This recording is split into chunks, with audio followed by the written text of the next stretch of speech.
हैदराबाद का जो विवाद चल रहा है 400 एकड़ की ज़मीन को लेकर, जिसमें हैदराबाद यूनिवर्सिटी के आसपास का जो जगह है वो लगभग 400 एकड़ की जगह है, जहाँ पर जंगल, पेड़ पौधे, बहुत सारी चीज़ें हैं, एनवायरमेंट एक्टिविटीज़ वगैरह। जो वहाँ के जो एक्टिविस्ट लोग हैं, वो लोग वहाँ पर सरकार के खिलाफ आंदोलन कर रहे हैं, प्रोटेस्ट कर रहे हैं। और सरकार जो है लेकिन अपने जिद पे अड़ी हुई है, जंगल को साफ़ कर रही है, बुलडोज़र वगैरह लग चुके हैं। उनका कहना है कि यहाँ पर काफ़ी डेवलपमेंट करना है, जिसके लिए सरकार ने ये ठोस कदम लिया है। तो ऐसे मामले में प्रोटेस्टर्स को मैं इतना ही कहना चाहता हूँ कि प्रोटेस्ट करने का क्या मतलब है। आप लोग पॉल्यूशन कंट्रोल के लिए बारे में सोच रहे हैं कि हाँ भाई पॉल्यूशन बढ़ेगा, एनवायरनमेंट कैसे कंट्रोल करेंगे, इतना 400 एकड़ की ज़मीन, इतने सारे पेड़ पौधे, जिसकी वजह से थोड़ा बहुत टेम्परेचर मेंटेन हो रहा है, तो उसका आगे क्या होगा वगैरह, ये पहले आपको सोचना चाहिए था। क्योंकि आपके वोट के दम पे ही सरकार बनी है। और सरकार जो है, आपने जिस भरोसे से वोट दिया है उसी भरोसे से सरकार वो काम कर रही है। सोचिए इसमें कितना प्रॉफिट है।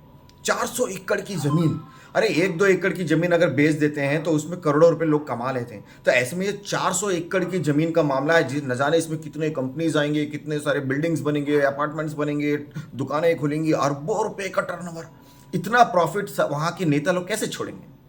और इसमें जनता का भी तो प्रॉफिट है।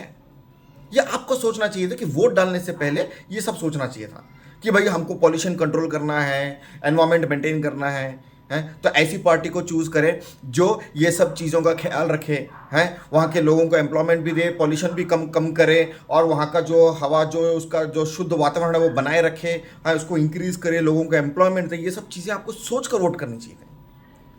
तो आपने जो सोचकर वोट दिया उसके हिसाब से तो वो सरकार काम कर रही है। 400 एकड़ जमीन सफाया, अरबों रुपए गोदामों में भरेंगे, लोग अपने अपने प्रॉफिट बनाएंगे, अरबों रुपए का प्रॉफिट करेंगे।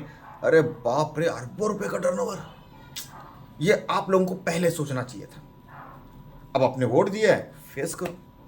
वो सरकार वो तो मानने से रहे हैं, उन्होंने जो काम करना है उन्होंने करना ही करना है।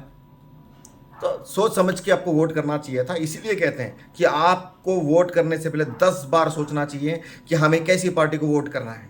अरे भाई, ऐसी कौन सी पार्टी है जो एनवायरनमेंट को मेंटेन करेगी, लोगों को एम्प्लॉयमेंट्स भी देगी, डेवलपमेंट्स भी करेगी, है, हर चीज़ को बैलेंस मेंटेन करेगी। ऐसी पार्टियों को ढूंढ कर उनको, ऐसे नेताओं को आपको वोट देना चाहिए था और उनकी सरकार बनानी चाहिए थी। लेकिन नहीं, अब तो टाइम तो गुजर चुका है, अब उनकी सरकार है, अब आप लोगों ने चुना है, तो आपको उनका सामना करना पड़ेगा।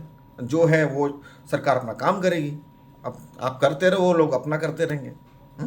तो सोच समझ के वोट कीजिए, तभी देश तरक्की कर सकता है, तभी एरिया डेवलपमेंट होगा, प्रॉपर हर चीज़ मेंटेन होगी।